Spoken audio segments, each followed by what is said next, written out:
Good morning students. आज हम 202 का यूनिट 4 का एक chapter sun and its radiation start करेंगे। अब हमारा सोलर सिस्टम जो है उसका स्टार है सन, सूर्य, और उसके अराउंड प्लैनेट्स हैं। और अभी कितने प्लैनेट्स हैं? 8 प्लैनेट हैं। जब ये बुक छापी गई थी तब 9 प्लैनेट्स थे, लास्ट में प्लूटो था। अब आज की डेट में प्लूटो को प्लैनेट नहीं माना जाता। तो 8 प्लैनेट हैं हमारे सोलर सिस्टम में, और हर प्लैनेट के आसपास मून्स हैं। जैसे अर्थ का एक मून है, वैसे मर्करी के मून्स होंगे, सैटर्न के मून्स होंगे, नेपच्यून के मून्स होंगे। And our solar system came into existence almost simultaneously some 5 into 10 raised to 9 years ago. 5 into 10 raised to 9 साल पहले हमारा solar system came into existence, वो पैदा हुआ था, ऐसे समझ सकते हो।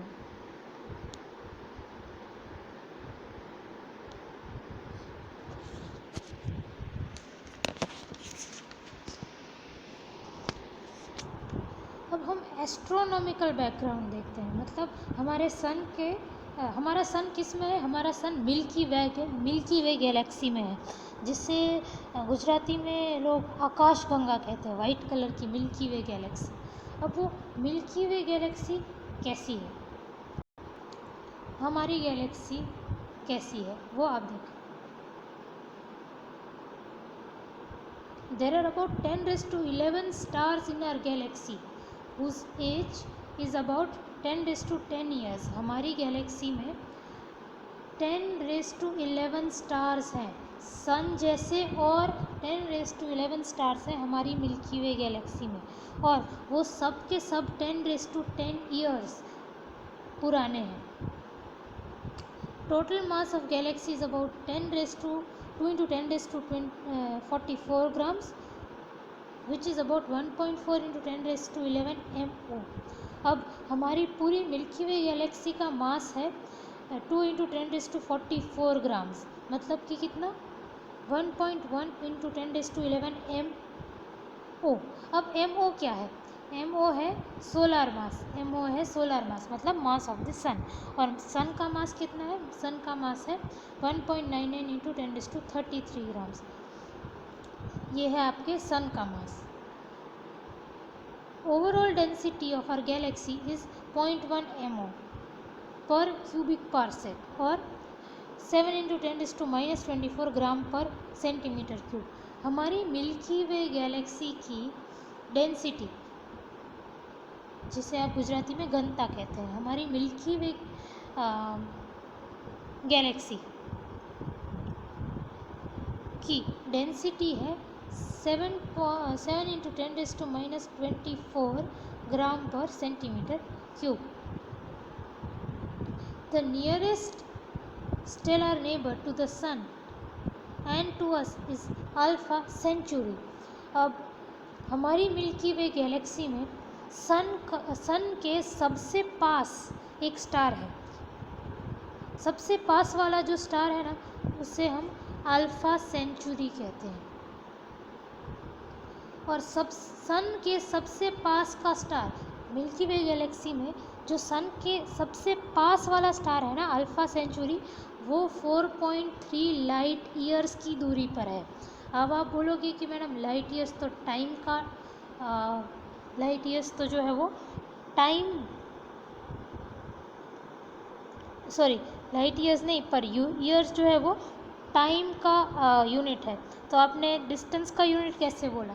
तो ईयर्स टाइम का यूनिट है, पर ये जो लाइट ईयर्स है ना, लाइट ईयर्स ये डिस्टेंस का यूनिट है। किसका? डिस्टेंस का। और लाइट ईयर्स कितना है? 1 light year is the distance with in which light with velocity 3 into 10 raised to 10 centimetre पर सेकेंड ट्रैवल्स इन 1 ईयर।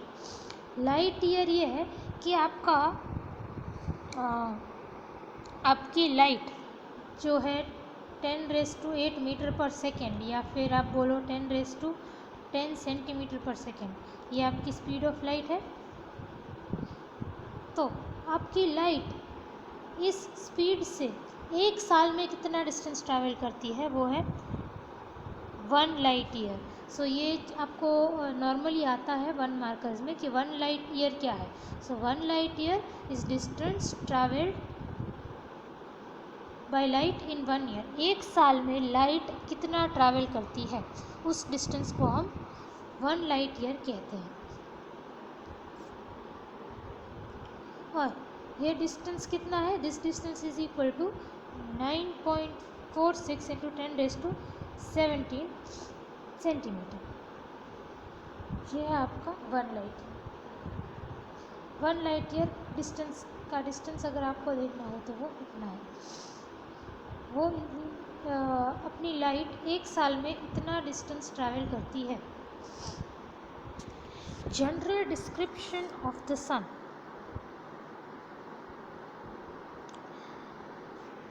अब हम सन को डिस्क्राइब करेंगे कि सन कैसा है। सन is at 1 astronomical unit distance from the earth, which is the mean sun earth distance or the semi major axis of earth orbit around the sun। अब सन जो है वो अर्थ से कितना दूर है, सन अर्थ से 1 एस्ट्रोनॉमिकल यूनिट जितने डिस्टेंस पर है।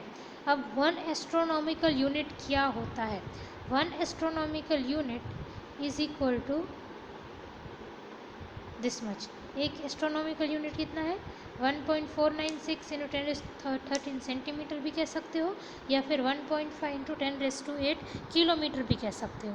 ठीक है, तो अपना सन अर्थ से 1 एस्ट्रोनॉमिकल यूनिट दूर है, और 1 एस्ट्रोनॉमिकल यूनिट कितना है, 1 astronomical unit is 1.5 into 10⁸ kilometre. The interior of sun is opaque and hence does not get enough, we do not get enough observational information to know its exact structure inside। तो सन का जो interior है, सन के अंदर का part, वो OPEC है।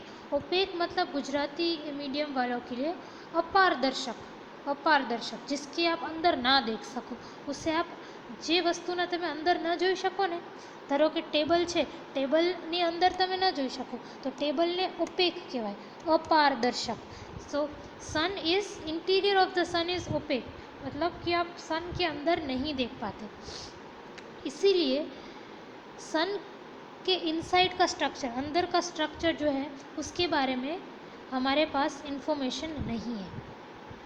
हमें दिखता क्या है, सन का बाहर का पार्ट। सन का बाहर का पार्ट क्या है, ब्राइट हमको येलो कलर की एक डिस्क दिखती है। ठीक है, नाउ लाइट और photon radiation is generated at the centre of the sun in form of gamma rays. अब ये जो लाइट एमिट हो रही है सन से, वो कहाँ जनरेट होती है, वो सन के सेंटर में, अंदर सन के सेंटर में जनरेट होती है इन form of gamma raise. Photon radiation के लाइट या फोटोन रेडिएशन जो है वो सन के अंदर, सन के सेंटर में जनरेट होता है इन फॉर्म ऑफ गामा रेज। और ये एनर्जी बनती कैसे है, ये एनर्जी ऐसे बनती है, it is produced by thermonuclear processes converting hydrogen into helium, and its radiation gets converted slowly to lower and lower frequencies as it passes through the intervening dense medium, which is nothing but gas held under high pressure। तो आपने ये शायद study किया हो 12th standard में, अगर नहीं किया हो तो आप आगे जाके करेंगे कि सन में एनर्जी बनती कैसे। हाइड्रोजन टू हीलियम साइकिल होती है, प्रोटॉन प्रोटॉन साइकिल करके, जिससे आपके सन में एनर्जी प्रोड्यूस होती है। हाइड्रोजन जब थर्मोन्यूक्लियर प्रोसेस के द्वारा हीलियम में कन्वर्ट होता है तब कुछ एनर्जी निकलती है जो हमें, जो सोलर एनर्जी या फिर सन की एनर्जी है।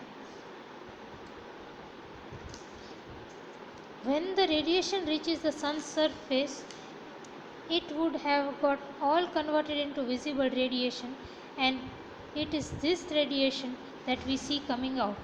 मतलब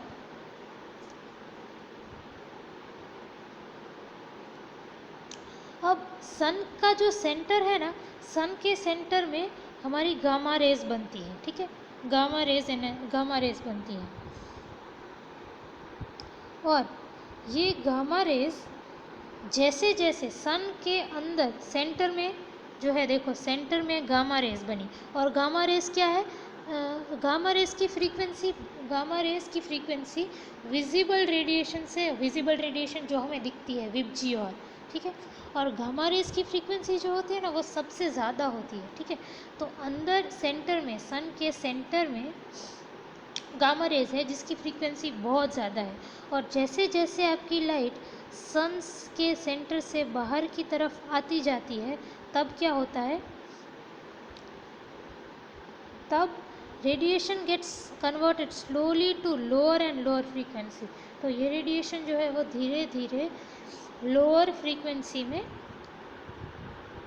कन्वर्ट होता जाता है। मतलब यहाँ गामा रेज था, गामा रेज से lower frequency, lower frequency, lower frequency, जब वो बाहर आती है ना, तब वो गामा रेज की फ्रीक्वेंसी कम होते होते वो विजिबल रेडिएशन में पहुँच जाती है। विजिबल रेडिएशन मतलब जो हमें दिख पाए। तो हमें जो सन के बाहर दिखती है वो विजिबल रेडिएशन होती है। और सन का जो बाहर का लेयर है उसे हम फोटोस्फीयर कहते हैं, वो आगे आएगा। The visible radiation coming out of the sun that we see today has actually originated in its center some 50 million years ago। मतलब क्या कि जो हमें सन से विजिबल रेडिएशन दिख रहा है ना, जो बाहर सन से बाहर हमें जो ऐसे विजिबल रेज दिख रही है ना, वो रेज एक्चुअली सेंटर में, सन के सेंटर में गामा रेज के फॉर्म में 50 मिलियन ईयर्स पहले जनरेट हो चुकी होगी। मतलब अभी जो मुझे रेज दिख रही है वो सन के सेंटर में 50 मिलियन ईयर्स पहले जनरेट हो चुकी थी। वो सन के अंदर से बाहर आते आते उसको 50 मिलियन ईयर्स लग गए। Okay, now sun contains more than 99% mass of solar system, but it has only 2% of total angular momentum of the system। अब सोलर सिस्टम में क्या है, हमारे सोलर सिस्टम मतलब सौरमंडल, सोलर सिस्टम में हमारे पास सन है और बाकी सारे प्लैनेट्स हैं। पर हमारी जो सोलर सिस्टम है ना उसका 99% मास सन के पास है, पर सिर्फ 2% एंगुलर मोमेंटम, मतलब कि कोणीय वेगमान सिर्फ 2% एंगुलर मोमेंटम है सन के पास। बाकी हमारी जो प्लानिटरी सिस्टम है ना उसके पास लेस देन 1% मास है और 98% एंगुलर मोमेंटम है सोलर सिस्टम का। सन के पास 99% मास और 2% एंगुलर मोमेंटम है, और हमारी जो प्लानिटरी सिस्टम है, प्लैनेट्स है, उसके पास लेस देन 1% मास है पर 98% एंगुलर मोमेंटम है। फिर से देखना, हमारी सोलर सिस्टम का 99% मास सन के पास है और 1% मास प्लैनेट के पास है और प्लैनेटरी सिस्टम के पास है, और हमारी सोलर सिस्टम का 2% जो मास है, 2% टोटल एंगुलर मोमेंटम है वो सन के पास है, और बाकी 98% एंगुलर मोमेंटम जो है वो प्लैनेट के पास है। अब हम देखते हैं सोलर स्ट्रक्चर, मतलब सन का स्ट्रक्चर कैसा है, सन कैसा दिखता है।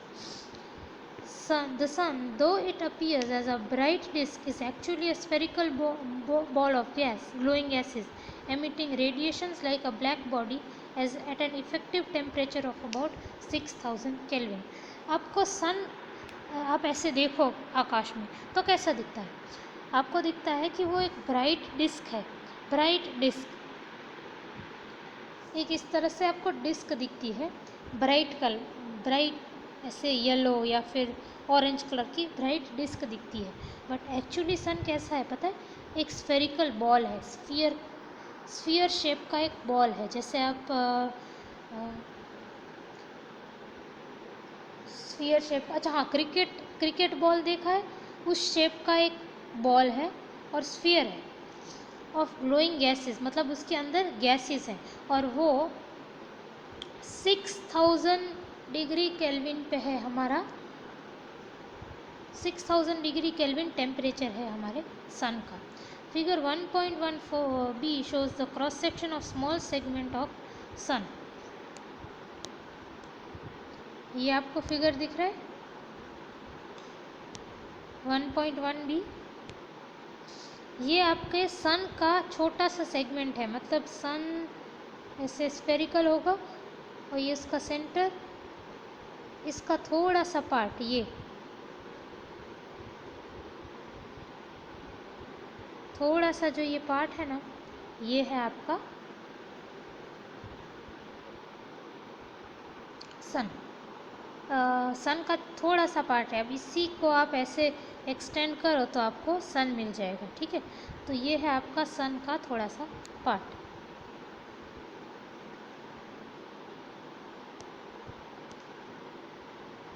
ये फिगर देख लो। अब इस फिगर में ये जो है वो क्रोमोस्फियर क्या है, सनस्पॉट्स क्या है, फ्रॉनहोफर लाइंस है, ये सब क्या है, ये मैं आपको आगे वाले यूनिट्स, आगे वाले टॉपिक्स में करवाऊँगी। अब सेंट्रल मेरिडियन क्या है? Central meridian is an imaginary line that divides the sun's disc from north to south. अब सन है, सन के बीच एक इमेजिनरी लाइन ड्रॉ करो जो सन को नॉर्थ टू साउथ डिवाइड करती है, इसे हम सेंट्रल मेरिडियन कहते हैं। अब जैसे कि मैंने कहा इस फिगर में ये क्रोमोस्फियर क्या है, सनस्पॉट्स क्या है, ये सब क्या चीज़ें हैं मैं आगे बताती हूँ।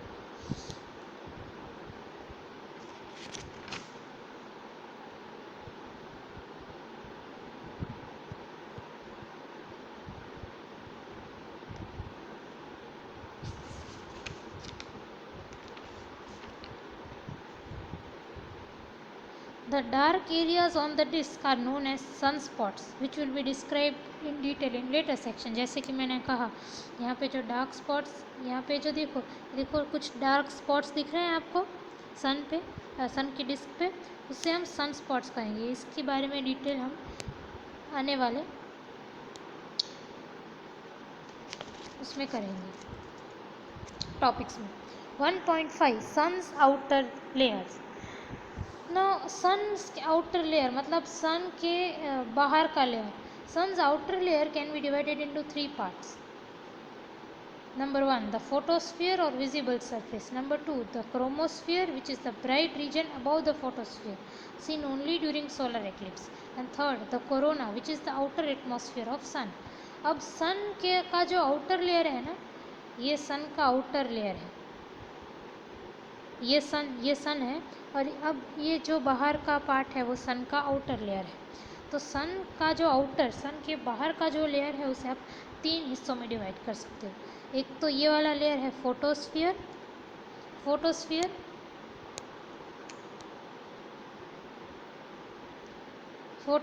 जिसे आप विजिबल सरफेस भी कहते हो, और chromosphere which is bright region above photosphere, seen only during total solar eclipse. अब क्रोमोस्फियर जो है ना वो फोटोस्फियर के ऊपर का एक ब्राइट रीजन है जो आपको टोटल सोलर एक्लिप्स, जब सोलर एक्लिप्स होगा ना, सूर्य ग्रहण तभी दिखेगा। देखो फोटोस्फियर के ऊपर ब्राइट रीजन है, ब्राइट लेयर है क्रोमोस्फियर करके, आपको वैसे नहीं दिखेगा, सिर्फ सूर्य ग्रहण या फिर सोलर एक्लिप्स के वक्त आपको दिखे।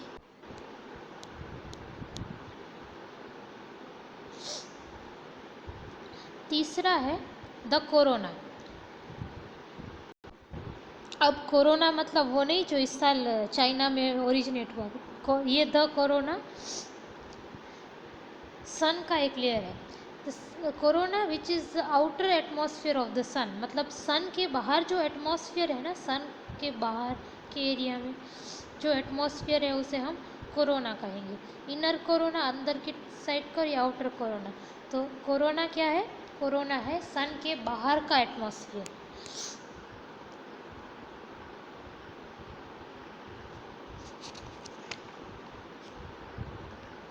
अब हम सन की कॉम्पोजिशन देखेंगे। सन कॉम्पोजिशन मतलब कोई चीज़ किस चीज़, कोई पण वस्तु कई એની અંદર શું એલિમેન્ટ્સ છે એને એનું કોમ્પોઝિશન કહેવાય, બરાબર. તો સનની અંદર શું વસ્તુ છે આપણે જોઈશું. ક્યાં હે सन के अंदर? Sun's composition. The elemental abundance of the sun and its outer layer has been determined from the study of spectral lines which run into thousands of dark lines visible over the entire continuous spectrum of photosphere from UV to infrared range. अब सन में क्या क्या चीज़ है, सन में कौन से elements हैं और सन की आउटर लेयर में कौन से एलिमेंट्स हैं, वो कैसे डिटरमाइन किए गए थे. सन की जो स्पेक्ट्रल लाइंस है, सन से जो निकलता हुआ स्पेक्ट्रम है ना, उसे स्टडी किया गया था. तब उससे हमें पता चला था कि सन के आउटर लेयर में क्या क्या एलिमेंट्स हैं. और इस स्पेक्ट्रम, ये जो स्पेक्ट्रम है ना, वो यूवी से इंफ्रारेड तक पूरा वेरी कर रहा था. और इस स्पेक्ट्रम में there are something like 22,000 lines in the solar spectrum, out of which only 1200 lines have been identified so far. तो अब जैसे कि मैंने कहा कि स्पेक्ट्रम से हमने पता किया कि सन के आउटर लेयर में कौन से एलिमेंट्स हैं. तो अब ये जो स्पेक्ट्रम है ना, इसमें कुछ कुल 22,000 लाइन्स है. कितनी? 22,000 लाइन्स सन के स्पेक्ट्रम में. पर इन 22,000 लाइन्स में से सिर्फ 1200 लाइन्स को आइडेंटिफाई किया जा चुका है. Hydrogen is the most abundant element in the solar atmosphere with helium as the next most abundant by volume. तो सबसे ज़्यादा सन में सबसे ज़्यादा जो एलिमेंट पाया जाता है वो है हाइड्रोजन. 81.76% जो है वो सन में हाइड्रोजन ही है. उसके बाद हाइड्रोजन से कम हीलियम है. सन में सबसे ज़्यादा हाइड्रोजन, उससे कम हीलियम. हीलियम कितना है? 18.17%. हाइड्रोजन हीलियम के अलावा और 57 एलिमेंट्स ऐसे पाए गए हैं और ये सारे काफ़ी स्मॉल क्वांटिटीज़ में हैं.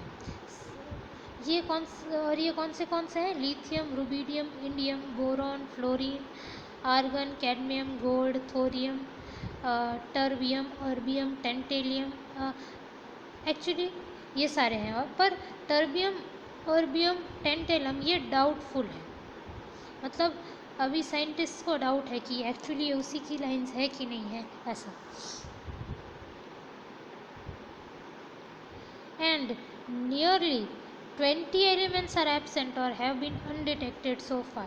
और 20 ऐसे एलिमेंट्स हैं जो एब्सेंट है या फिर हम डिटेक्ट ही नहीं कर पाए उनको.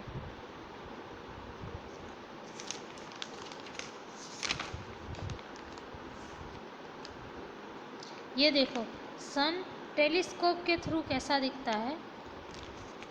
ये देखो दिखाया टेलीस्कोप के थ्रू.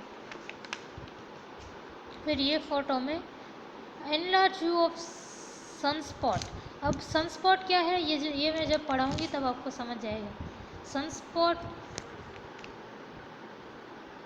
आगे हमने सनस्पॉट की बेसिक डेफिनेशन देखी थी.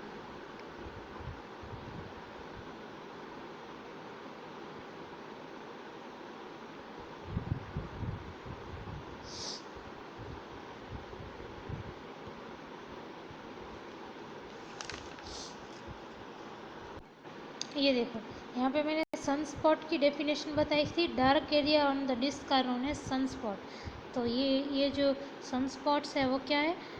वैसे आपका ये जो सन का आउटर लेयर है वो ब्राइट होना चाहिए, पर उसके आउटर लेयर में ये देखो कुछ डार्क स्पॉट्स है, डार्क स्पॉट्स, उसे आप सनस्पॉट कहोगे.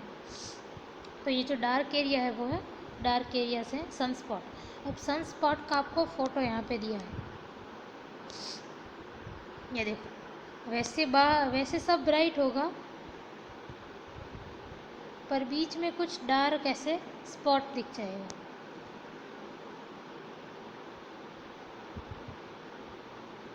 ये granulation and super granulation structure. अब ये granulation and super granulation structure क्या है वो देखना है हमें.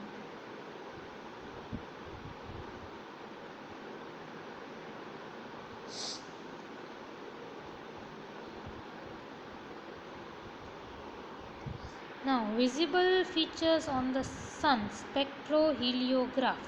अब सन के कौन से फीचर्स विजिबल हैं, सन में हम क्या क्या देख पाते हैं वो हम देखेंगे। सन में सबसे पहले तो सन स्पॉट विजिबल है, सन स्पॉट देख पाते हैं। नाउ सन स्पॉट्स क्या है? These appears as dark spots on the solar disc and can be easily seen with a naked eye through goggles if the spots are big. तो सन स्पॉट्स क्या है?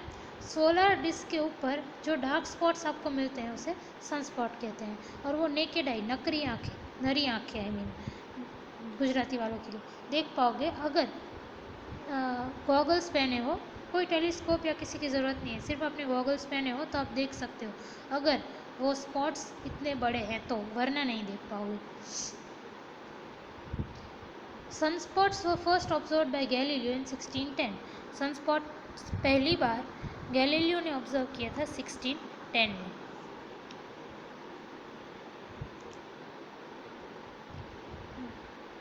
The spots occur in groups and vary in number from 0 to 350 or so। अब ये जो सारे spots हैं ना वो ग्रुप में रहते हैं, मतलब एक एक स्पॉट अलग अलग नहीं होता। स्पॉट्स ऑकर इन ग्रुप मतलब ये सन है तो यहाँ पे थोड़े से कुछ नंबर ऑफ सन स्पॉट्स होंगे, यहाँ पे थोड़े से होंगे, ठीक है। अब ये स्पॉट्स जो है वो डार्क क्यों दिखते हैं dark? The spots appear dark because the temperatures are low compare to the bright solar disc. अब जो अपना सन है उसका टेम्परेचर कितना है? 6000 डिग्री केल्विन, वो हमने आगे देखा, ठीक है। पर ये जो सन स्पॉट्स है ना उसका टेम्परेचर है 4500, जो कि डिस्क से, ब्राइट सोलर डिस्क से टेम्परेचर कम है, तो कम टेम्परेचर है तो वो थोड़ा डार्क दिखता है उसके सामने। सनस्पॉट का डायमीटर कितना है? Sunspot size vary from 1000 kilometre to 50,000 kilometre in diameter. तो सनस्पॉट का डायमीटर है 10,000 टू 50,000 किलोमीटर।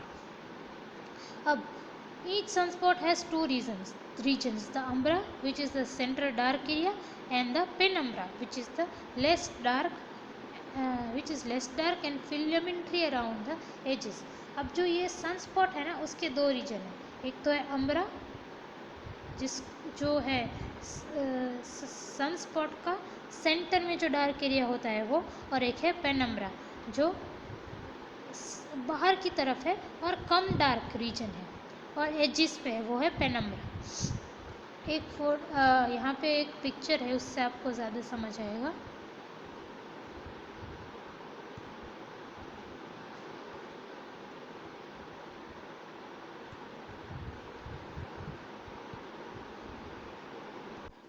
ये देखो, ये फिगर 1.3 आपका सनस्पॉट का पिक्चर है। तो सेंटर में जो एकदम डार्क रीजन्स है ना वो है अम्ब्रा, और एजिस पे जो कम डार्कर रीजन्स हैं उन्हें हम पेनम्ब्रा कहेंगे, ठीक है।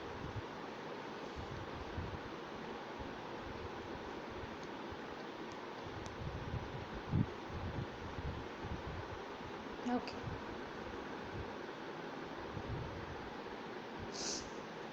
the magnetic field of sunspots can be as high as 3000 gauss and as low as 100 to 200 gauss। तो मैग्नेटिक फील्ड है जो सनस्पॉट्स की वो एज हाई एज 3000 गॉस और as low as 100 to 200 gauss हो सकती है। सनस्पॉट्स की मैग्नेटिक फील्ड इतनी हो सकती है। Second one thing is pores. अब पोर्स क्या है? These are small dark specks seen on the surface which can later turn into spots. तो पोर्स है वो क्या है? सरफेस पे छोटे छोटे डार्क स्पेक्स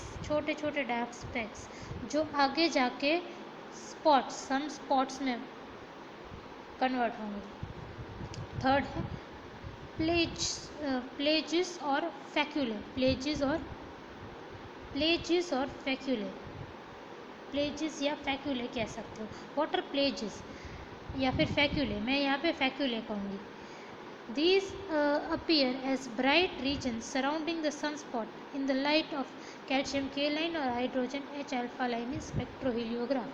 तो प्लेजिस है सन स्पॉट्स के आसपास जो ब्राइट रीजन दिखते हैं ना, उससे हम फैक्यूले या फिर प्लेजेस कहेंगे.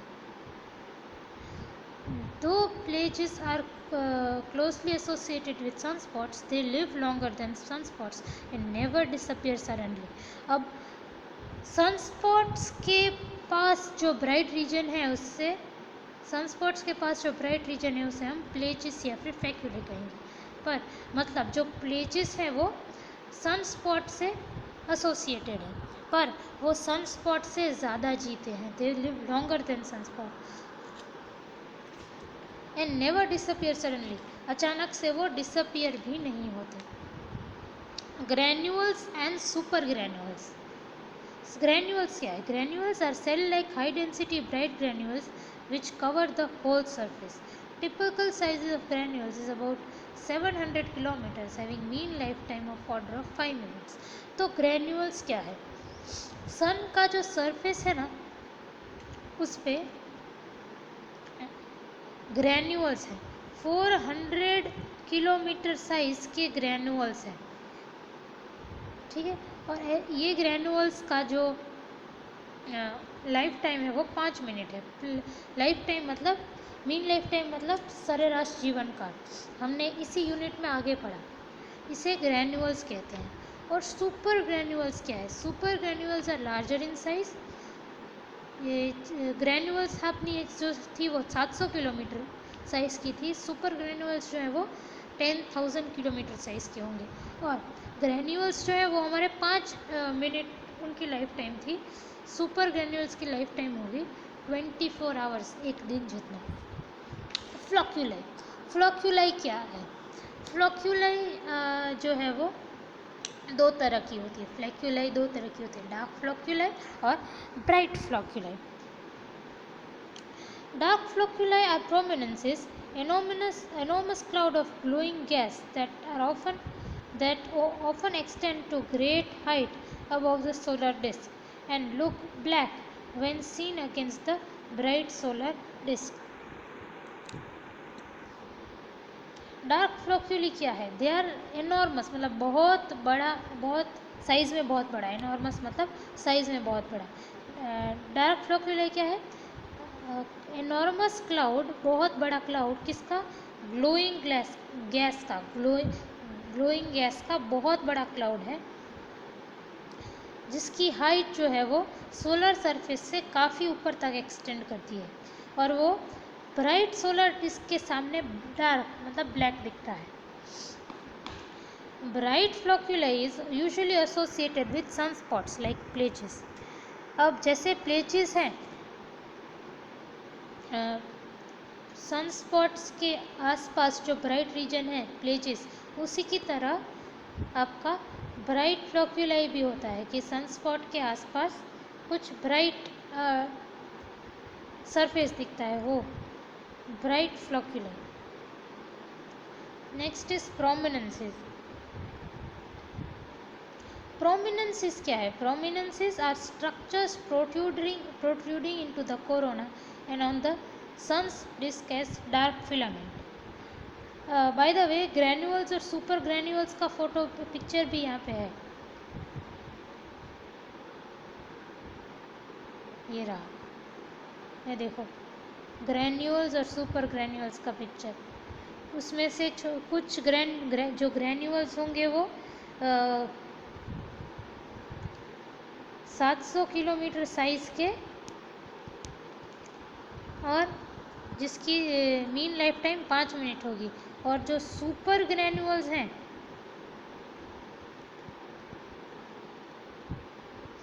वो उसकी साइज़ जो है वो 10,000 किलोमीटर होगी और वो 24 आवर्स तक उसकी लाइफ टाइम रहेगी. तो आपने ग्रैन्यूल्स और सुपर ग्रैन्यूल्स का पिक्चर दिखाया मैंने. अब हम वापस आ जाते हैं.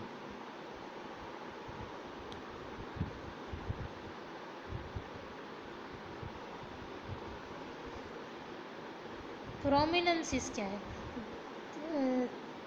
They are structures protruding into the corona and on the sun's disk as dark filaments.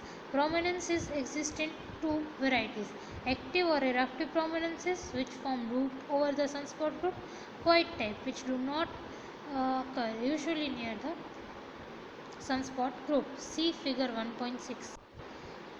अब ये protruding into the corona, structure protruding into the corona, protruding मतलब निकलने वाला, जो स्ट्रक्चर कोरोना में कोरोना तक निकलता है, मतलब आपकी जो सोलर कोरोना क्या है, सन के बाहर का एटमॉस्फेयर, ठीक है।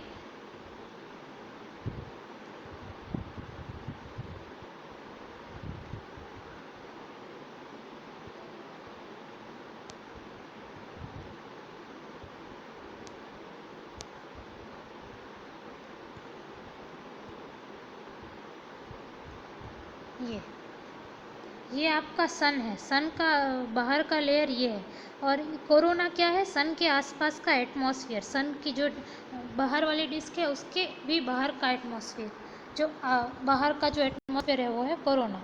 तो जो इस लेयर से भी बाहर निकलने वाला जो कुछ होगा ना, उन्हें हम प्रोमिनेंसिस कहेंगे। और प्रोमिनेंसिस का पिक्चर आपको फिगर 1.6 में दिया है।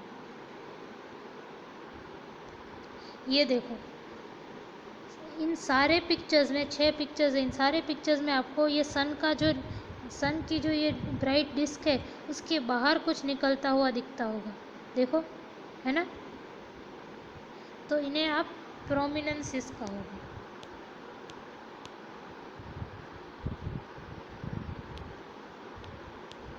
देखा प्रोमिनेंसिस। अब ये जो प्रोमिनेंसिस है ना, वो 2 तरह के होते हैं। एक तो है एक्टिव या फिर इरप्टिव प्रोमिनेंसिस, जो क्या करते हैं, सनस्पॉट ग्रुप के ऊपर लूप्स बना लेते हैं।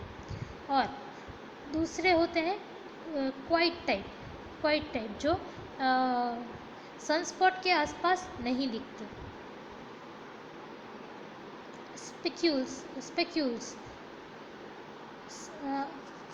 स्पिक्यूल्स क्या है, they are grass like structures seen on the disc के ऊपर घास जैसे कुछ स्ट्रक्चर्स दिखेंगे आपको, उसे कहते हैं स्पिक्यूल्स।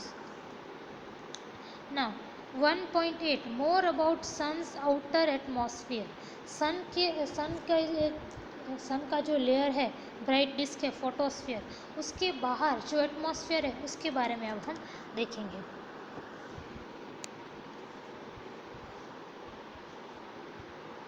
अब फिर से इस फिगर पे आप ध्यान दो।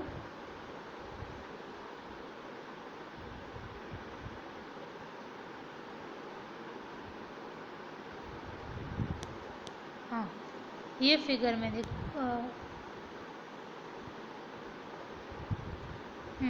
ये फिगर में देखो, सन का सबसे आउटर लेयर जो है उसे हम फोटोस्फीयर कहते हैं। ये तो आपको अभी तक पता चल चुका होगा।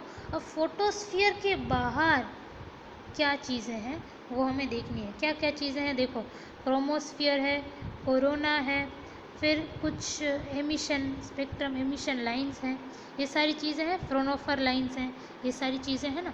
तो अब हम ये सारी चीज़ें देखेंगे, ये सब जो सन के आउटर एटमॉस्फेयर में है वो सब।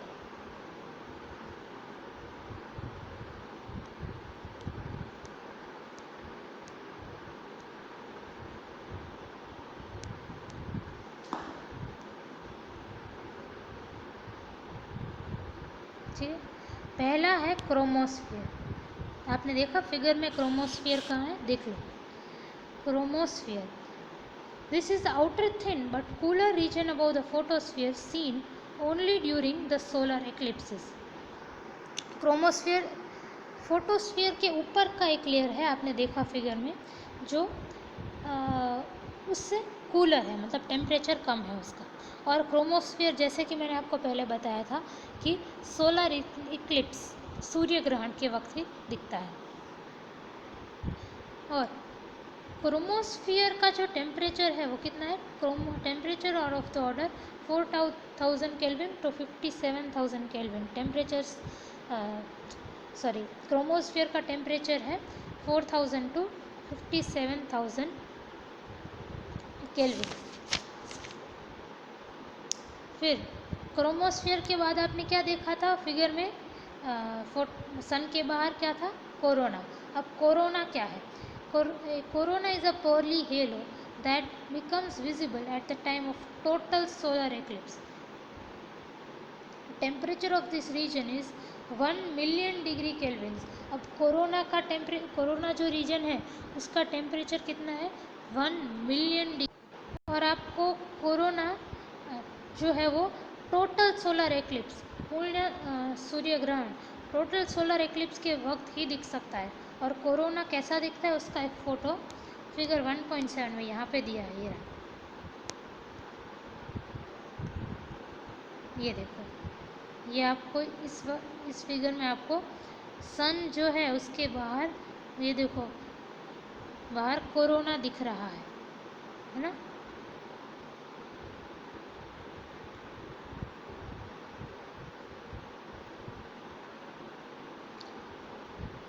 The corona is about as bright as the full moon. Coronal light is white and polarized. Corona जो है वो एकदम ब्राइट होता है। कितना ब्राइट? तो आप फुल मून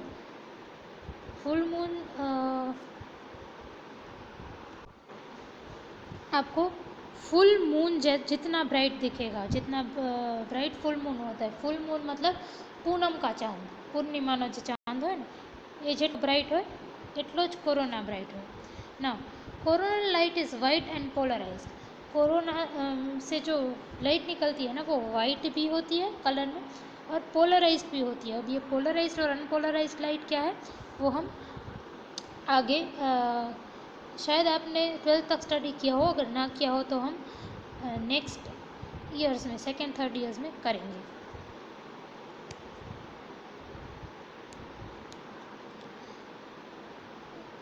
टॉपिक 1.9 है टेम्परेचर ऑफ कोरोना। कोरोना का टेम्परेचर कितना है, ठीक है। There are 6 independent analysis to show the inner and outer coronal temperatures are of order 1 million degrees of or more. अब यहाँ पे हमने देखा था कि कोरोना का टेम्परेचर जो है वो 1 मिलियन डिग्री केल्विन है। कोरोना का टेम्परेचर 1 मिलियन डिग्री केल्विन है। तो अब ये इसको आप मेजर कैसे करोगे, कैसे एनालाइज करोगे कि ये 1 मिलियन डिग्री केल्विन है? Temperature of corona 1 million degree kelvin है, वो कैसे आप एनालाइज करोगे? उसके लिए आपके पास 6 अलग अलग एनालिसिस है, 6 अलग अलग तरीके हैं जिससे आप शो कर पाओगे कि कोरोना का टेम्परेचर 1 मिलियन डिग्री केल्विन है। पहला तरीका, observed excitation of Fe14 and Ca15 emission lines. दूसरा तरीका, the complete disappearance of dark Fraunhofer lines due to scattering of electrons, making the light distributed evenly and fuzzy over dark lines. Third है breadth of emission lines due to Doppler effect. Fourth है quenching of emission from abundant hydrogen gas. Fifth है ionized hydrogen in equilibrium against the expansive forces of high temperature and contractive forces of gravitation. और sixth है observations of radio emissions from 1 centimeter to 100 meters wavelength. Temperatures required for radio emissions are 10⁴ Kelvin for 1 centimeter waves and 10⁶ for meter wave. We shall discuss the mechanisms for producing such high temperatures in the corona in later section. तो अब ये आपको इस topic में सिर्फ ये analysis के नाम दिए हैं, 1 2 3 4 5 6, ये सिर्फ नाम आपको दिए हैं, आपको कुछ करना नहीं है। अब इसको डीप में स्टडी नहीं करना, वो लेटर सेक्शन आगे जाके आएगा आपको। Last is solar activity and sun spot cycle. This is your last topic in the unit 4। अब जैसे कि मैंने आपको कहा था, सन स्पॉट्स जो है वो ग्रुप्स में अकर होते हैं। सन स्पॉट कहीं अकेला अकेला नहीं दिखेगा, सन स्पॉट्स बहुत सारे आपको एक ग्रुप में मिलेंगे। ये हमने आगे की एक आगे की एक थियोरी में देखा था। अब सनस्पॉट नंबर कितने हैं, ग्रुप्स कैसे हैं, ये स्टडी करने अब हम करेंगे। The sunspot number observed on the disc is treated as a measure of solar activity since this number on any day can vary from spot condition, that is number 0 to as high as 350 to 400। अब sunspot number 350 to 400 के बीच कुछ भी हो सकता है। Sunspot number है क्या? Since sunspot always occur in group, जैसे कि मैंने आपको पहले बताया था कि सनस्पॉट हमेशा ग्रुप में दिखते हैं। तो आगे की एक टॉपिक में बताया था कि सनस्पॉट सिर्फ ग्रुप में दिखते हैं। तो the sunspot number R is derived from the knowledge of both actual number S of sunspots counted and the number of sunspot group G। अगर आपके सन में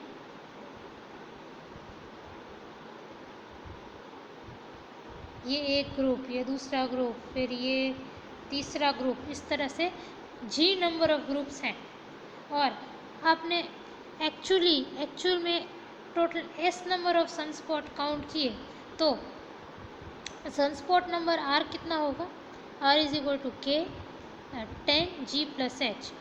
इसमें G क्या है? नंबर ऑफ सनस्पॉट ग्रुप्स, और S क्या है? Actual number of sunspots counted, और K क्या है? इट्स अ नॉर्मलाइजेशन कांस्टेंट है। इससे आपको R यानी कि सनस्पॉट नंबर मिलेगा।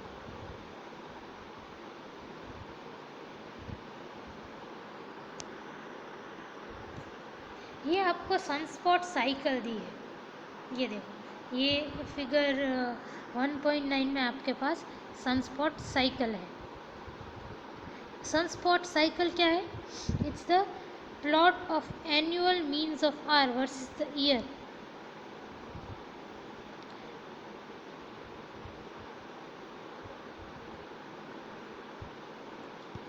और ये जो सनस्पॉट साइकिल है ना, वो 11 साल की है, मतलब ये साइकिल 11 साल बाद फिर से रिपीट होगी। ये 11 साल की एक साइकिल है इस फिगर में, और 11 साल के बाद ये साइकिल फिर से रिपीट होगी। This is the well known 11-year solar activity cycle. The cycles are counted from one minimum to next minimum. The solar minimum years are taken when R less than 30 and solar maximum taken when R more than 100। तो ये cycle कैसी होती है? Minimum से maximum, जैसे आपकी wave form में cycle होती है वैसी ही। अब सोलर मिनिमम कब लिया जाता है? मिनिमम लिया जाता है जब R लेस देन 100 हो, और मैक्सिमम लिया जाता है सोलर मैक्सिमम जब R मोर देन 100 हो।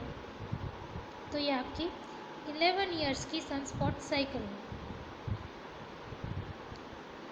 Solar activity is not of the same intensity from one cycle to another, but the periodicity on the average has been around 11 years।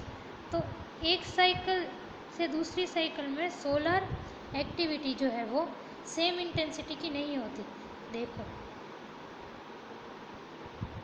आप अगर इसी में देखो तो इसकी इंटेंसिटी इतनी ज़्यादा है, इसकी इतनी कम, इसकी और कम बढ़ गई, इस तरह से। तो यहाँ पे फिगर देखोगे तो सोलर इंटेंसिटी जो है वो हर साइकिल में, ये एक साइकिल, फिर ये दूसरी साइकिल, फिर ये तीसरी साइकिल, ठीक है। तो हर साइकिल में आप देखो तो सोलर इंटेंसिटी सेम नहीं है।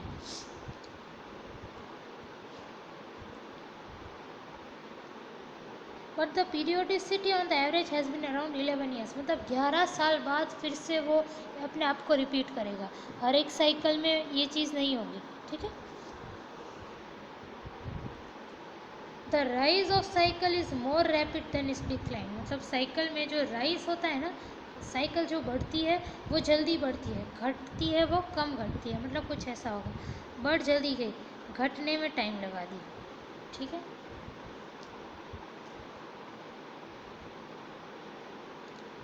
Sun rotates faster at equator than at the poles and hence has a differential rotation। सन जो है वो अपने इक्वेटर के आसपास तेज़ी से घूमता है और पोल्स के आसपास धीरे से घूमता है।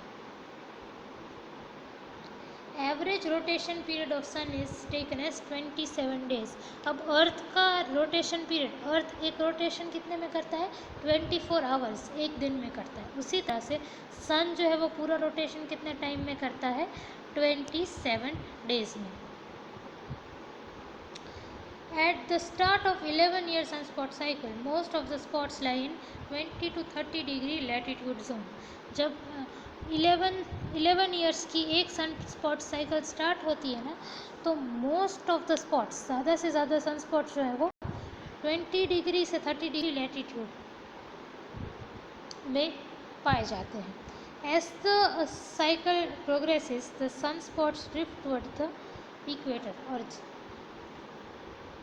जैसे जैसे साइकिल आगे बढ़ती है वैसे वैसे सन स्पॉट्स इक्वेटर के पास आते हैं। ये जैसे सन है तो ये आपका 20 to 30 डिग्री लैटिट्यूड, यहाँ पे आपके सन स्पॉट्स है स्टार्ट ऑफ द साइकिल में। तो जैसे जैसे आपकी साइकिल आगे बढ़ती जाएगी, ठीक है, वैसे वैसे ये सन का अगर इक्वेटर है तो वैसे वैसे आपकी ये जो सन स्पॉट्स है वो इक्वेटर की तरफ आते जाएंगे।